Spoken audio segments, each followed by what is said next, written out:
Qatar Oman की मध्यस्थता में वार्ता, ये पहली बड़ी खबर। मसौदा प्रस्तावों का आदान प्रदान हो रहा है। फोकस तनाव कम करने और स्ट्रेट ऑफ हार्मूज खोलने पर है। तो वार्ता को लेकर बड़ी खबर, मध्यस्थता कतर और ओमान कर रहे हैं। फोकस है स्ट्रेट ऑफ हार्मूज खोलने पर, फोकस है तनाव कम करने पर, और मसौदा प्रस्तावों का आदान प्रदान हो रहा है। और वहीं अमेरिकी वित्त मंत्री स्कॉट बेसेंट ने बयान दिया है। अमेरिकी वित्त मंत्री की तरफ से क्या कहा गया है, ये आपको बताते हैं। ईरान से आज या कल में डील हो जाएगी, ये दावा किया गया है। स्ट्रेट ऑफ हार्मूज पर गंभीर बातचीत चल रही है, ये भी बेसेंट की तरफ से अपने बयान में कहा गया है। तो वाकई में ऐसा होगा क्या, क्योंकि इस तरीके के लगातार बयान सामने आ रहे हैं। ये कहा गया है ताजा बयान में कि ईरान से आज या कल में हो जाएगी डील। तो अमेरिकी वित्त मंत्री ने क्या कहा वो आप सुन रहे थे। अमेरिकी विदेश मंत्री का भी बयान सामने आया है। मार्को रूबियो ने क्या कहा है, बहुत जल्द ही कोई समझौता हो जाएगा। यूएस ओमान ईरान से बातचीत कर रहे हैं, ये भी कहा गया है। स्ट्रेट ऑफ हॉर्मूज फिर से खोलने की बातचीत चल रही है, तो बहुत जल्द ही कोई समझौता हो जाएगा। यूएस ओमान ईरान से बातचीत कर रहे हैं। तो बड़ी खबर यह है, जहां अमेरिका ईरान में क्या आज डील, क्योंकि अमेरिकी और ईरान और ओमान ऑफिसर्स में बातचीत को लेकर यह दावा। आज स्ट्रेट ऑफ हार्मूज खोलने पर अंतरिम समझौता संभव है। यूएस ईरान की तरफ से आज समझौते का ऐलान भी संभव है। ओमान के साथ साथ कतर की मध्यस्थता भी जारी है। लेकिन एक और बड़ा सवाल, क्योंकि ईरान का आधिकारिक रुख क्या है। अमेरिका के साथ प्रत्यक्ष बातचीत नहीं चल रही, ओमान के साथ हार्मूज के मुद्दे पर चर्चा हो रही है। वहीं स्कॉट बेसेंट के ये संकेत, जहां आज या कल में समझौते का वो दावा कर रहे हैं, और मार्को रूबियो का भी ये बयान, जो हार्मूज को लेकर समझौता जल्द। अब ट्रंप का दबाव, क्योंकि ईरान के पास समझौते का आखिरी मौका, बातचीत विफल तो हालात और बिगड़ेंगे। मनीष, सबसे पहला सवाल, ये दावे सिर्फ अमेरिका की तरफ से ही क्यों? ईरान की तरफ से इस अंडरस्टैंडिंग, इस समझौते, इस प्रस्ताव को लेकर क्यों कुछ नहीं कहा जा रहा? दूसरा सवाल, इस प्रस्ताव के मुताबिक किस लेवल पर अंडरस्टैंडिंग बन सकती है? तनाव कम करना, ये तो बहुत ब्रॉडर लाइन हो गई, लेकिन सवाल तो इस वक्त उसी एपिसेंटर को लेकर है, और वो है स्ट्रेट ऑफ हार्मूज। बिल्कुल, देखिए, बहुत ही दिलचस्प स्थिति बनती हुई जा रही है। और पहली बात तो यह है कि वो कहा जाता है कि it is not done until it is done. तो अगर जब तक हो ना जाए तब तक तो हमें इंतज़ार करना ही पड़ेगा, और अगर हो भी जाता है तो किस रूप में होगा ये देखना होगा। बिल्कुल आपने सही कहा कि देखिए, ईरान तो जब तक डील हो नहीं जाता है वो कहता है देखो जी, बातचीत हो ही नहीं रही थी, और अभी कुछ घंटे के बाद अगर डील हो गई तो वो कहेगा कि हम जीत गए। तो जब बातचीत हो ही नहीं रही थी तो फिर कौन सी एमओयू हो गया, कौन सा समझौता हो गया जिस पर आप जीत गए? तो यहाँ पर ईरान के बयान को लेकर भी अब लोग इस बात पर विचार करेंगे। जहाँ तक ट्रंप का सवाल है, तो ट्रंप के दावे तो थे ही। एक बड़ा जोर शोर से डील जून में भी हुआ था, जब यूरोप बड़े लाव लश्कर के साथ ट्रंप पहुंचे थे, वहां पर डील हुआ था, और डील के बाद से लगातार किस तरह से लड़ाई हुई वो सब भी हमने देखा। तो क्या इस डील के बाद भी शांति आएगी, ये कहना अभी मुश्किल। और जो तीसरी सबसे बड़ी बात है कि अभी तक खबरें यही आ रही है कि कुल मिला जुलाकर हार्मुज पे जहाज़ों के आवाजाही का जिम्मा जो है वो ईरान को दे दिया जाएगा, यानी ईरान के हवाले हार्मुज कर दिया जाएगा। अगर यही करना था तो इतने दिन से ब्लॉकेट क्यों किया गया? इन तमाम दर्जनों भर सवाल के साथ हकीकत यह है कि ईरान, अमेरिका और ओमान के बीच एक बातचीत हो रही है। कुछ घंटे में हो सकता है कि एक ऐलान हो, लेकिन इस ऐलान से कितना फर्क पड़ेगा ये देखने वाली बात होगी। बिल्कुल, और हम देख रहे हैं कि बार बार इस युद्ध में कैसे डील तो हो रही है, लेकिन बस कुछ ही दिन के बाद यह डील फेल हो जाती है। इस बार क्या होगा इस पर सबकी नजर है। एक और बड़ी खबर, अमेरिका, ईरान और ओमान के बीच होर्मुज को लेकर बातचीत आगे बढ़ रही है। अगले 24 घंटे में किसी अंतरिम समझौते की घोषणा हो सकती है। यह बहुत बड़ी डेवलपमेंट है।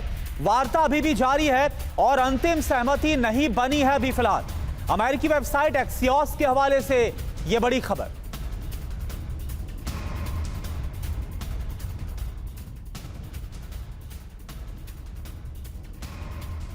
तो होर्मुज पर मुस्तफा के सामने ट्रंप का क्या सरेंडर? जी हां, प्रस्तावित मसौदे में क्या चर्चा हो रही है यह आपको बताएं ग्राफिक्स के जरिए।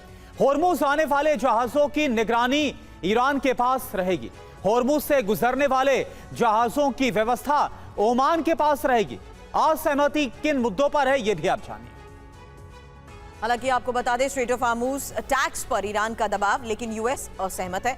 यूएस कुछ समझौते विकल्पों पर बातचीत भी कर रहा है। हालांकि ईरान ज्यादा अधिकार और रियायतें मांग रहा है। अब बड़ी बात क्या है, अभी तक ईरान की सभी प्रमुख मांगे स्वीकार नहीं की गई हैं। एपी न्यूज के हवाले से यह खबर आ रही। मेजर जनरल संजय मैस्टन सर, एक बात बताइए कि स्ट्रेट ऑफ हॉर्मुज को लेकर ईरान कितना ज्यादा इस वक्त एक अड़ियल रुख उसने बना रखा है, ये सब जानते हैं। क्या आपको लगता है कि कोई ऐसी सहमति बन पाएगी कि जो टैक्स वसूलने की रट लगातार ईरान की तरफ से लगाई जा रही है वो सब कुछ वो छोड़ दे? कुछ आपको लगता है कि बीच का रास्ता निकल पाएगा? और देखिए, साफ जाहिर है कि ये जो अभी बातचीत चल रही है, पहली बात तो बातचीत के बारे में ही बड़े कॉन्फ्लिक्टिंग स्टेटमेंट्स आ रहे हैं। ईरान बोलता है सिर्फ हमारी बातचीत ओमान से हो रहा है। अमेरिका का स्टेटमेंट आपने बता ही दिया कि वो बोल रहे हैं हम सब बातचीत कर रहे हैं और इसमें ओमान मध्यस्थता कर रहा है। तो कहने का मतलब है ये बड़ा कन्फ्यूजन है। मेरे को लगता है इसमें जो आउटलुक दिख रहा है, देखिए पहले भी ये डील हुई थी MOU के तौर पे, वो भी फेल हो गई, वो उसमें कुछ नहीं लाइट ऑफ द डे देखा। अब मेरे को लगता है जो हालात हैं, अमेरिका की इस समय मिलिट्री वेयरविदॉल या मिलिट्री मैं बोलूँगा पावर में थोड़ी प्रॉब्लम आ रही है। और ये जो इलेक्शंस अभी आने वाले हैं और आपने देखा अभी प्री प्राइमरी पोल्स वगैरह शुरू हो गए हैं। कहने का मतलब है अब अमेरिका के सामने एक ही रास्ता है कि उसको म्यूचुअली डिस्कस करके और एक रास्ता देखा जाए। और रास्ता ये निकलने वाला है, ओमान और ईरान के पास स्ट्रेट ऑफ हॉर्मुज का कंट्रोल होगा, जो मेरे को लग रहा है। और उसमें टोल टैक्स वर्ड नहीं होगा, उसमें आ जाएगा नेविगेशनल फीस या समथिंग, क्योंकि वो बोलेंगे हम यहाँ पर हर जहाज की नेविगेशन में मदद करेंगे। तो यही एक रास्ता दिख रहा है। सर, कान कहीं से ही पकड़ो होना वही है। क्या चीज? कान कैसे भी पकड़ो होना वही है, टोल टैक्स हो या नेविगेशनल फीस हो। हाँ, मेरे को लगता है देखिए टोल टैक्स का शब्द निकल जाएगा। देखिए अभी ये वॉर ऑफ नैरेटिव है। अमेरिका दिखाएगा कि हम जीत गए, हमने वो टोल टैक्स बंद करा दिया, लेकिन वो नेविगेशन फीस हो जाएगी। क्योंकि यही कई जगह कोट किया गया, ये नेविगेशन फीस, चाहे जितने भी आप बाकी स्टेट्स देख लिए, यूरोप की तरफ है, स्टेट ऑफ जिब्राल्टर वगैरह में। तो कहने का मतलब है ये एक संभावना है। अगर नहीं होती है संभावना तो को देखते हुए अगर मल्टीलैटरल मैकेनिज्म पर फोकस किया जा रहा है, तो सवाल अभी भी स्ट्रेट ऑफ हॉर्मुज पर ईरान के कंट्रोल को लेकर है कि क्या ईरान स्ट्रेट ऑफ हॉर्मुज फिर से खोलने के लिए तैयार है। हॉर्मुज में ही ट्रांजिट फीस वसूलने का अधिकार ईरान चाहता है। अमेरिकी तेल प्रतिबंधों से राहत की ईरान मांग कर रहा है और अमेरिका अरब देशों ने फीस की मांग को ठुकरा दिया है। ईरान को जहाजों की आवाजाही, क्षेत्रीय सुरक्षा की गारंटी देनी होगी। अमेरिकी अखबार वॉल स्ट्रीट जर्नल के हवाले से फिलहाल इस खबर पर क्या दावा किया गया, एक और इंफॉर्मेशन अब आपके सामने है।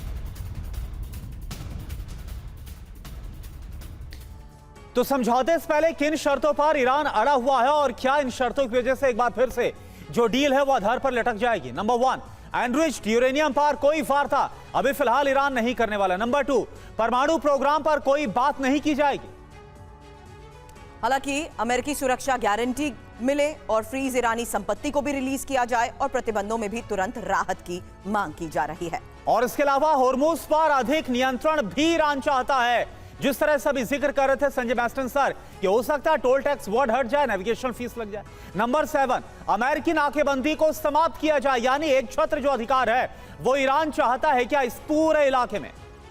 हालांकि हॉर्मुज की सुरक्षा में ईरान की भूमिका और प्रत्यक्ष नहीं, मध्यस्थों के जरिए बातचीत और ईरानी बंदरगाहों पर सामान्य व्यापार बहाल। कार्तिकेय सर, हम इस बात से सबसे पहले दिन से वाकिफ हैं कि क्योंकि ईरान का ओवरऑल स्ट्रेट ऑफ हॉर्मुज पर कंट्रोल है, इसीलिए ब्लॉकेड ओवर ब्लॉकेड जब लगा अमेरिका की तरफ से, तो ईरान अभी भी ये कह रहा है कि स्ट्रेट ऑफ हॉर्मुज पर अमेरिका का कंट्रोल उसे बर्दाश्त नहीं है।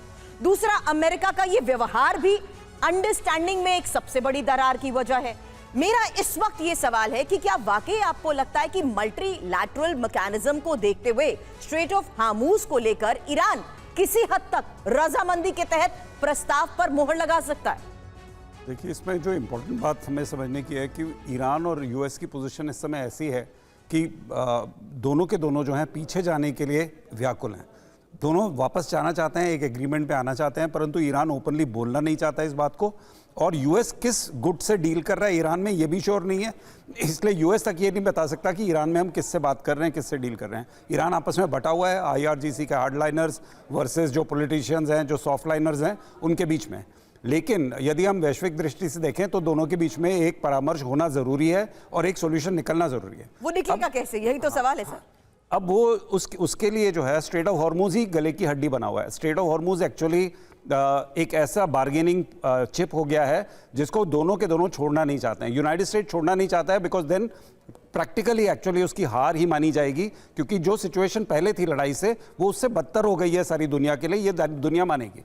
At the same time Iran इसको बिल्कुल नहीं छोड़ना चाहता है बिकॉज इकोनॉमिक रिवाइवल के लिए और अपना पावर दिखाने के लिए, वेस्ट एशिया में अपने डोमिनेशन के लिए उसको स्ट्रेट ऑफ हॉर्मुज पे कंट्रोल बहुत ज़रूरी है और वो रखेगा। तो ये जो स्ट्रेट ऑफ हॉर्मुज की जो लड़ाई है ये मल्टीलैटरल में जाएगी कि नहीं जाएगी ये तो दुनिया के प्रेशर से ही दिखेगा। इस समय तो ऐसा लग नहीं रहा है कि ये मल्टीलैटरल में जाएगी। मैक्सिमम शेयरिंग ओमान के साथ हो सकती है, परंतु ईरान का ओमान के साथ भी रुख इस बारे में जो है वो काफ़ी टफ रहा है, इसीलिए ओमान पे हमला भी किया गया जब देखा कि ओमान जो है वो थोड़ा सा यूएस की तरफ झुक रहा है। तो मेरा कहने का मतलब यह है कि सिचुएशन अभी बहुत फ्लूइड है। अभी इसके बारे में कुछ कहा नहीं जा सकता कि डील किन किन चीज़ों पे होगी, परंतु definitely nuclear, long range weapons और ईरान की अपनी economic stability, that means Iran को रिपैट्रिएशन या रिपेरेशन के पैसे ज़रूर चाहिए होंगे, सैंक्शंस का हटना, ये सब ईरान की जो बेसिक डिमांड्स हैं मेरे विचार से हॉर्मुज के बाद इन डिमांड्स पे वो पीछे नहीं जाएगा। एंड देयरफॉर ये सिचुएशन इतनी आसान नहीं है जितना दिख रही है। सिचुएशन इतनी आसान नहीं है। और शुरुआत में आपने एक बात सही कही सर, अमेरिका दावा कर रहा है बातचीत का, लेकिन ईरान में बातचीत हो किससे रही है, ये एक और बड़ा सवाल है। इसी बीच एक और अगली बड़ी खबर सुनिए, जहां अमेरिका से टकराव के बीच ईरान से लगातार बड़ी खबरें सामने आ रही हैं, क्योंकि अब विदेश मंत्री अरागची को हटाने की तैयारी है और सांसदों ने महाभियोग की प्रक्रिया की शुरुआत कर दी है।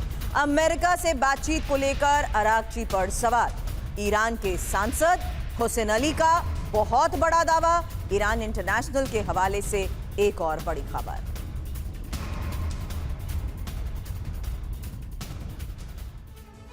तो ईरान में सत्ता संघर्ष, क्या अरागची को हटाने की तैयारी अब ईरान के अंदर है? खबर क्या है? विदेश मंत्री पद से हटाए जा सकते हैं अब्बास अरागची। संसद के कई सदस्य अब्बास अरागची से बहुत ज्यादा नाराज हैं। अरागची के काम करने के तरीके पर सवाल उठाया जा रहा है। यूएस से बातचीत को लेकर अरागची से काफी ज्यादा नाराजगी है। राजनयिक वार्ताओं पर उठाए गए गंभीर सवाल। ईरानी सांसदों ने शुरू की है महाभियोग की प्रक्रिया। अब्बास अरागची पर आरोप क्या है? अमेरिका से बातचीत की पूरी जानकारी नहीं दी गई, बिना राष्ट्रपति को जानकारी दिए अब्बास अरागची फैसले ले रहे बतौर विदेश मंत्री। ईरान की विदेश नीति तय करने में कोई पारदर्शिता नहीं बरत रहे। संवैधानिक मूल्यों की अनदेखी करने का भी अरागची पर आरोप लग रहा है। ईरान इंटरनेशनल के हवाले से यह खबर, मनीष, जब यह वार्ता चल ही रही थी अमेरिका और ईरान के बीच, चाहे वो इस्लामाबाद हो या फिर इसके बाद तमाम कोशिशें हो, जो इस्लामिक कट्टरपंथ जो लगातार हावी होता नजर आ रहा है ईरान की सत्ता पर, IRGC पर, उसकी तरफ से अब्बास अरागची के फैसलों का तब भी विरोध किया जा रहा था, और अब यह विरोध कहां तक बढ़ गया, जरा बताइए।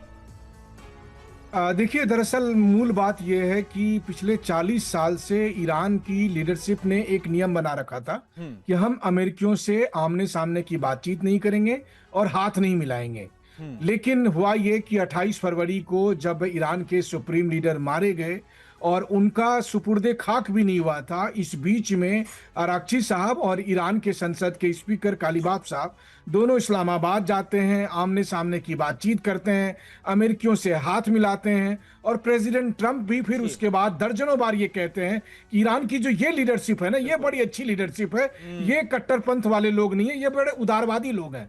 तो ईरान में जो IRGC की रिजीम है, उनके नजर में ये अमेरिकन हैंड है, ये अमेरिकन एजेंट हैं, और उनका मानना है कि अरागची साहब और कालीबाफ साहब जो हैं, इन्होंने मतलब सुप्रीम लीडर सुपुर्दे खाक भी नहीं हुए थे और इन्होंने हाथ मिला लिया था, इसलिए उनको गद्दार की तरह देखा जाता है कट्टरपंथियों के नजर में। तो देर सवेर इन दोनों को न केवल जाना है, बल्कि इन दोनों को के लिए सजा भी उन्होंने मुकर्रर कर रखी है, ये भी चर्चा है। तो ऐसी स्थिति में आप देखिए कि आगे पिछले कुछ समय से कैसे दोनों नेता एकदम कट्टरपंथ जैसे स्टेटमेंट दे रहे हैं, लेकिन तब भी दाल नहीं गल पा रही है। तो ईरान में जो ये पावर स्ट्रगल हो रहा है, एक बार फिर से जो IRGC में जो क्या लोग वजह है मनीष, एक शॉर्ट रिस्पॉन्स, क्या वजह है कि ईरान में इसी पावर चेंज को लेकर, इस्तीफों को लेकर, रिजाई को लेकर, कल भी हमने चर्चा की, और पेजेश्कियान को भी लेकर बैक टू बैक इस तरीके की खबरें क्यों? वो इसलिए क्योंकि उस दरमियान अराक्ची साहब और कालीबाब साहब खुद आगे बढ़ना चाह रहे थे।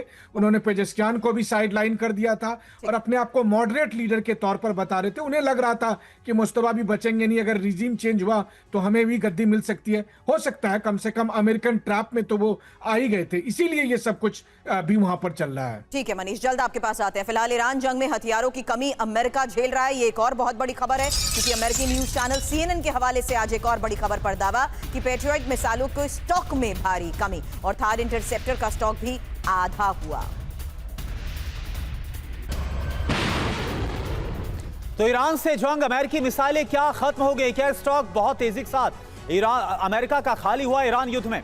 ईरान से जंग के बाद अमेरिका में हथियारों की भारी कमी महसूस की जा रही है। अमेरिकी सेना के पास इंटरसेप्टर मिसाइलों की भारी कमी, यानी ईरान हमला करे तो फिर कैसे बचाव किया जाए, यह बहुत बड़ी चुनौती इस वक्त बन गई है। हालांकि जंग में 80% थार्ड इंटरसेप्टर इस्तेमाल किए गए हैं और ईरान जंग में 50% से ज्यादा पेट्रियट इंटरसेप्टर खत्म हो चुके हैं। 45% से ज्यादा प्रिसाइजन स्ट्राइक्स मिसाइलों का भी इस्तेमाल किया गया। बड़ी बात आप समझिए, मिसाइल भंडार फिर से भरने में कितना वक्त लग सकता है? 3 से 5 साल का, ये CNN के सोर्सेस के हवाले से खबर। अब मैसन सर, ये कोई पहली रिपोर्ट नहीं है जहां अमेरिका में हथियारों की कमी को लेकर बड़े दावे किए जा रहे हैं, प्रोडक्शन में तेजी को लेकर दावे किए जा रहे हैं। सवाल यह है कि डोनाल्ड ट्रंप की टाइमिंग, इलेक्शन की बात आपने शुरुआत में कही, क्या यही वजह है कि अगले फेज ऑफ ऑपरेशन से पहले डोनाल्ड ट्रंप पर यह दबाव है? और आज अगर हम समझौते की बात कर रहे हैं तो हम ये कह रहे हैं कि दबाव और झुकाव डोनाल्ड ट्रंप का हो चुका है, जहां ईरान अपनी शर्तों पर अब स्ट्रेट ऑफ हार्मूज को खुलवाने के लिए तैयार है। क्या ये हथियारों की कमी भी एक बहुत बड़ा फैक्टर है इसके पीछे? देखिए, पहली बात, हथियारों की कमी तो बहुत ही बड़ा फैक्टर है, तो होता है, कोई शक ही नहीं है। देखिए, आज जो ये रिपोर्ट्स हैं, पहली बात, इन पे कितना विश्वास किया जाए। देखिए, हम दो यहाँ मिलिट्री मैन खड़े हुए हैं, मैं बोलना चाहूँगा कि ये चीज़ें बहुत सीक्रेटिव होती है, टॉप सीक्रेट होती है। कहाँ स्टोर किया जाता है, इनको कितना एयर कंडीशन टेम्परेचर में रखा जाता है, कहाँ पर, सब कुछ ये बहुत कम लोगों को पता होता है। तो ये जो न्यूयॉर्क टाइम्स में कभी रिपोर्ट आती है, कभी CNN ने, इसके दो पहलू हैं। हो सकता है ये एक एनिमी को डिसीव करने के लिए है कि हमारी हालत खस्ता है, दूसरा हकीकत भी हो सकती है, क्योंकि अमेरिका एक ऐसा देश है, वहाँ पर कुछ लोग ऐसी न्यूज़ को लीक आउट कर देते हैं, आपको वो फाइल्स का भी पता है, तो ये एक पॉसिबिलिटी है। लेकिन अगर मिलिट्री हालात, ये जो वेपन सिस्टम्स हैं, और आज अमेरिका को सबसे ज़्यादा ज़रूरी है इंटरसेप्शन, या मैं बोलूँगा डिफेंसिव वेपन्स, वो उसकी हालात अगर ख़राब है, क्योंकि देखिए अमेरिका बेसिस को प्रोटेक्ट करने के लिए थार्ड और पैट्रियट सिस्टम चाहिए, गल्फ कंट्रीज़ को और इजराइल को प्रोटेक्ट करने के लिए चाहिए, और ईरान के पास सबसे बड़ी ताकत है ऑफेंसिव कैपेबिलिटी, ये जो मिसाइल्स की है और ड्रोन्स की, वो उनको रोकने में असंभव हो रहे हैं, और अगर रोकेंगे भी तो इतनी तादाद नहीं है वो उनको रोकने के लिए।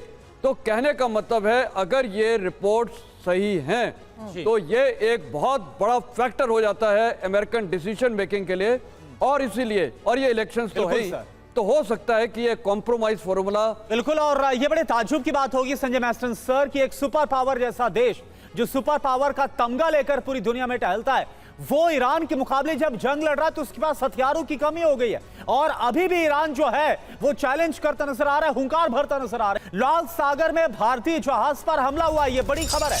यमन के पश्चिमी तट के पास हूती विद्रोहियों ने अटैक किया है, विस्फोटकों से लदी सुसाइड बोट टकराई है। हमले के बाद लाल सागर में यह जहाज डूब गया। जहाज के 13 भारतीय सदस्यों को सुरक्षित बचाया गया है। तो यह बड़ी खबर आपको बता रहे हैं, ये जहाज जिससे हूती विद्रोहियों की विस्फोटक लदी बोट टकराई है, लाल सागर में यह हुआ है।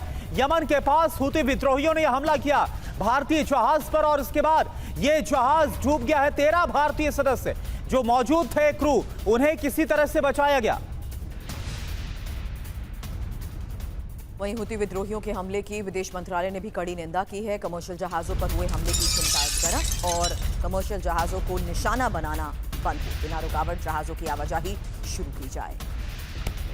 तो कमर्शियल जहाजों पर हमले चिंताजनक, और ये इस बीच आपको बड़ी खबर बता रहे हैं, जहां MEA की तरफ से भी इसी खबर के बाद हूती विद्रोहियों के हमले की निंदा की गई है। कड़ी निंदा विदेश मंत्रालय की तरफ से की गई, वही स्टेटमेंट भी इस वक्त आपके सामने।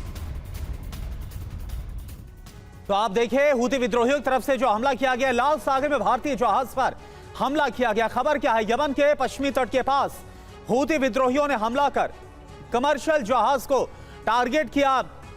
फैज नूर ओलिया नाम के जहाज पर हमला किया गया। विस्फोटकों से लदी सुसाइड बोट टकराई है और हमले के बाद लाल सागर में यह जहाज डूबा। बड़ी बात क्या है, जहाज पर सवार थे 13 भारतीय सदस्य। सभी 13 भारतीय सदस्यों का रेस्क्यू क्रू मेंबर को यमन नेवी ने किया है। भारत ने क्या कहा है, कमर्शियल जहाजों पर हमला काफी चिंताजनक है। जहाजों को निशाना बनाना बंद होना चाहिए। बिना रुकावट जहाजों की आवाजाही शुरू की जानी चाहिए। मनीष इस वक्त हमारे साथ है। मनीष, एक बात बताइए कि क्या खबर मिल रही है, क्या जानबूझकर, क्योंकि भारतीय जहाज था उस पर जाहिर सी बात है कि भारतीय झंडा भी उस पर होगा, तिरंगा भी होगा, क्या जानबूझकर यह हमला किया गया या गलती से हमला हुआ, क्या हुआ, क्या थोड़ा बताइए आप, क्लैरिफिकेशन क्या आ रही है?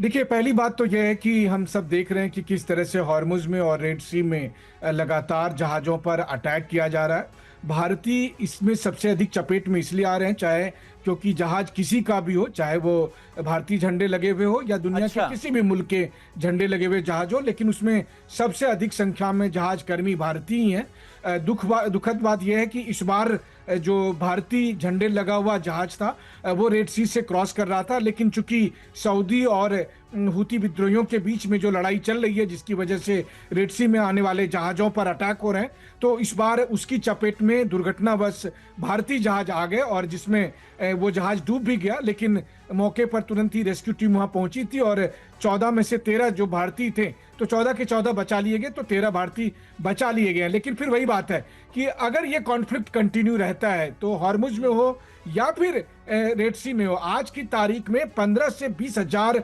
भारतीय उन जगहों पर किसी न किसी जहाज में हैं और वो फंसे हुए हैं, और कई तो महीनों से फंसे हुए हैं। तो देखिए, लड़ तो ईरान और अमेरिका रहा है, लेकिन उसकी कीमत हमारे आपके लोग भी चुका रहे हैं। बिल्कुल, और ना क्या केवल हूथी तेल भी की एग्रीवेट कीमतों होते हुए रीजनल एस्केलेशन का पूरी तरह हिस्सा बन चुका है कि ईरान का इराक में मिलिट्री ऑपरेशन अब तेज हो चुका है और कुर्द इलाकों में ईरानी सेना के एक्शन को लेकर एक खबर है, जहां एयरबोर्न स्पेशल फोर्स ने 14 ऑपरेशन चलाए हैं और सुलेमानिया और इरबिल में भी छापेमारी की है। अमेरिका से वार्ता के दौरान भी ग्राउंड ऑपरेशन किया।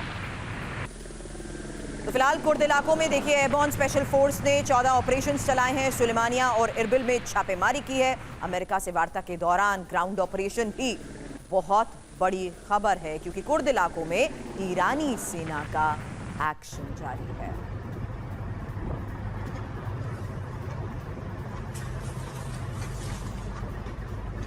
तो लगातार हो रहे हमलों के बीच अब इस स्पेशल ऑपरेशन को लेकर खबर सामने आ रही है। एयरबोर्न स्पेशल फोर्स ने 14 ऑपरेशंस चलाए हैं और सुलेमानिया और इरबिल में छापेमारी को लेकर इस ऑपरेशन के तहत बड़ा दावा किया जा रहा है। हालांकि इस ऑपरेशन के बारे में एक डिटेल इंफॉर्मेशन अब आपके सामने।